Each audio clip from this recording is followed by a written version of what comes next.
कल्याण बुद्धभूमी फाउंडेशनच्या संघर्षाला यश, सुभाष टेकडीवर पेढे वाटून जल्लोष। कल्याण बुद्धभूमी फाउंडेशन यांच्या प्रदीर्घ संघर्षाला अखेर यश मिळाल्याने सुभाष टेकडी येथील डॉक्टर बाबासाहेब आंबेडकर यांच्या पुतळ्यासमोर शिवसेना, आरपीआय, राष्ट्रवादी काँग्रेस पार्टी, सामाजिक न्याय विभाग, पीआरपी व इतर सर्व संघटनांच्या वतीने पेढे वाटून मोठ्या जल्लोषात आनंदोत्सव साजरा करण्यात आला। या आनंदोत्सवाला शिवसेनेचे आमदार बालाजी किणीकर, माजी आमदार पप्पू कलानी, शिवसेनेचे महानगर प्रमुख तथा नगरसेवक राजेंद्र चौधरी, आरपीआयचे जिल्हा अध्यक्ष नाना बागुल, माजी नगरसेवक शांताराम निकम, माजी नगरसेवक प्रमोद टाले, राष्ट्रवादी काँग्रेस पार्टी सामाजिक न्याय विभागाचे प्रदेश सचिव किरण शेजवळ, जिल्हा अध्यक्ष जनार्दन अनिल बंगाळे, नगरसेवक कैलास तेजी, माजी नगरसेविका सोनकांबळे मॅडम, सुरेश जाधव यांच्यासह असंख्य पदाधिकारी व उपासक उपासिका मोठ्या संख्येने उपस्थित होते। बुद्धभूमी फाउंडेशन गेल्या अनेक महिन्यांपासून सुभाष टेकडी परिसरातील डॉक्टर बाबासाहेब आंबेडकर यांचा पुतळा सुशोभीकरण व परिसर विकासाच्या मागणीसाठी संघर्ष करत होते। विविध निवेदने, आंदोलने व पाठपुराव्यानंतर अखेर प्रशासनाने या मागण्यांना मंजुरी दिल्याने कार्यकर्त्यांमध्ये उत्साहाचे वातावरण आहे। यावेळी बोलताना आमदार बालाजी किणीकर म्हणाले, हा केवळ बुद्धभूमी फाउंडेशनचा नाही तर संपूर्ण आंबेडकरी समाजाचा विजय आहे। सर्व घटनांनी एकत्र येऊन लढा दिल्यामुळे हे यश मिळाले। आरपीआय अध्यक्ष नाना बागुल यांनी सांगितले की डॉक्टर बाबासाहेबांच्या विचारांचा वारसा जपण्यासाठी आम्ही कायम कटिबद्ध आहोत। या यशाने नव्या कामांना बळ मिळाले आहे। उपस्थित मान्यवरांच्या हस्ते पेढे वाटून एकमेकांना शुभेच्छा देण्यात आल्या। जय भीमच्या घोषणांनी सुभाष टेकडी परिसर दणाणून गेला होता। वृत्तसंकलन जनार्दन बंगाळे, प्रतिनिधी उल्हासनगर, मुंबई। यांनी जे प्रयत्न केले ते पूर्णत्वास आले, त्याच्यामुळे या ठिकाणी आपण आनंदोत्सव साजरा केला। लवकरात लवकर प्राधिकरण स्थापन करून त्या कामाला गती मिळेल अशा पद्धतीची आंबेडकरी चळवळीच्या लोकांची अपेक्षा आहे। मी खासदार श्रीकांत शिंदे साहेबांना, माननीय नामदार रामदासजी आठवले यांच्या पक्षाच्याकडनं हार्दिक शुभेच्छा देतो, त्यांचं अभिनंदन करतो। धन्यवाद। जय भीम, जय महाराष्ट्र।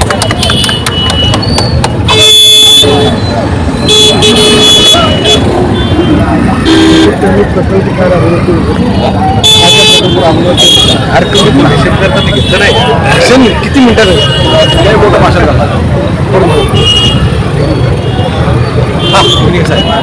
गेले अनेक वर्षापासून वालदोनी कल्याण येथे बौद्ध भूमी फाउंडेशनच्या वतीने जो जागेचा प्रश्न होता ते आमचे खासदार डॉक्टर श्रीकांत शिंदे साहेब यांच्या वतीने बैठक लावण्यात आली।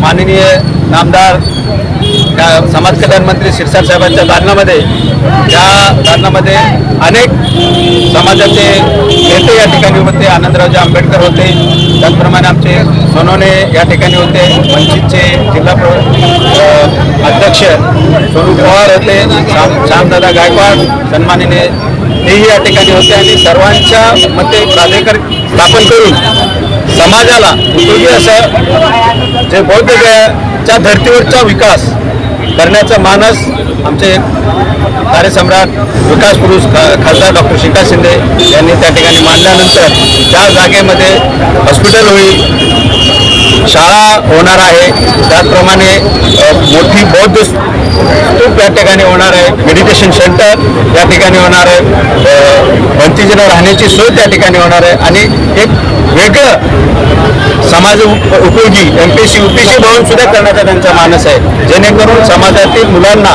समाजातील गोरगरीब जनतेला त्या ठिकाणी रोजगार उपलब्ध होईल, त्यांची सोय होईल, शाळा कॉलेज होतील। तर त्यांनी त्या ठिकाणी मांडली आणि मंजूर करून आपले समाज कल्याण मंत्री यांनी सांगितले की मी लवकरात लवकर प्राधिकरण स्थापन करून 3 महिन्याच्या आत PMC याचं टेंडर काढून कामाला सुरुवात करेन आणि जो काही फंड लागणार आहे कधीही कमी पडणार नाही असं आश्वासन सुद्धा त्यांनी पत्रकार परिषदेमध्ये घेतलेलं। त्यामुळे मी सर्व समाजातील, माझ्या समाजातील सर्व बांधवांना, महाराष्ट्रातील सर्व बांधवांना मी सांगू इच्छितो, जो काही चुकीचा प्रचार या ठिकाणी केला जातोय तो पूर्णपणे चुकीचा आहे।